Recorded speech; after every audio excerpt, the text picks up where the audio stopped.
نحمده ونصلي على رسوله الكريم اما بعد اعوذ بالله من الشيطان الرجيم بسم الله الرحمن الرحيم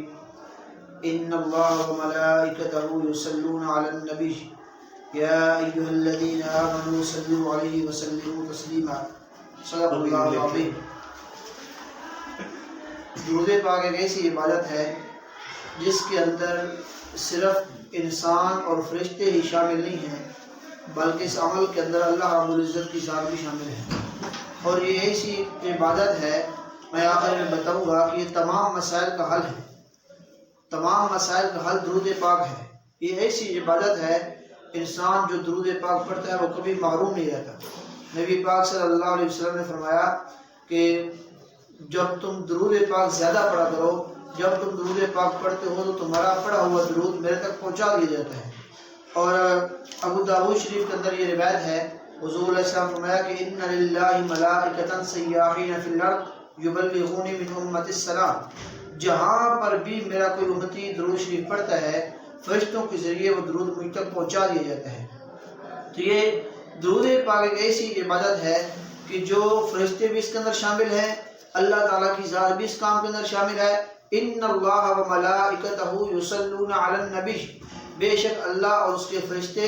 اپنے نبی پر سلام پڑھتے ہیں، درود پڑھتے ہیں۔ یا ایھا الذین آمنوا صلوا علیہ وسلموا تسلیما، اے ایمان والو تم بھی درود بھی پڑھا کرو، سلام بھی پڑھا کرو،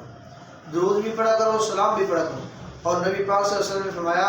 جو آدمی میری قبر پر آ کر درود پڑھے گا تو میں اس کو سنوں گا بھی اور اس کا جواب بھی دوں گا۔ اور ایک خاص درود شریف ہے جس کی خاص فضیلت ہے کہ جو شخص جمعے والے دن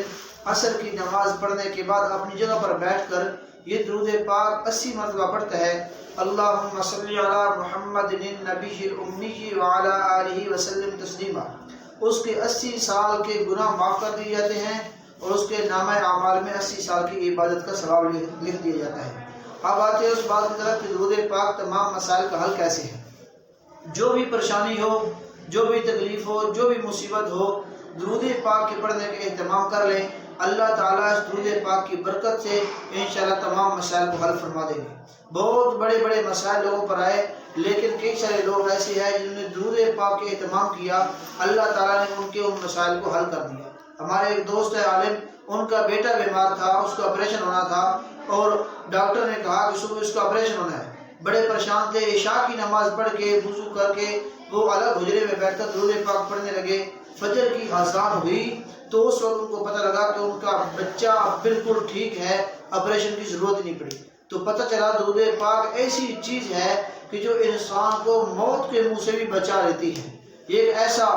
انسان کے پاس ایسا ہتھیار ہے، ایسی ایک نعمت ہے کہ جو انسان کو ہر مصیبت کے وقت کام آ سکتا ہے۔ جو آدمی چاہتا ہے مجھے نبی پاک صلی اللہ علیہ وسلم کی زیارت ہو، عشاء کی نماز پڑھے، وضو کرے اور صاف لباس پہنے، خوشبو لگائے اور پھر بیٹھ کر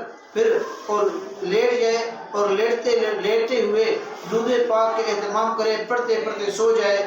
اللہ تعالیٰ اس درود پاک کی برکت سے نبی پاک صلی اللہ علیہ وسلم کی زیارت اس آدمی کو نصیب فرمائیں گے۔ تو اس کا خود بھی اہتمام کریں اور درود پاک کے پڑھنے کی ہر وقت یہ عادت بنائیں تاکہ چلتے، اور یہ درود پاک ایسی چیز ہے جو آدمی درود پاک پڑھتا ہے روضہ رسول پر ہر وقت اس کی حاضری لگتی رہتی ہے، اور یہ اگر ہماری حاضری وہاں پر لگتی رہی تو ہمارا کام انشاءاللہ بن جائے گا۔ اللہ تعالیٰ ہمیں زیادہ سے زیادہ درود پاک پڑھنے کی توفیق عطا فرمائے۔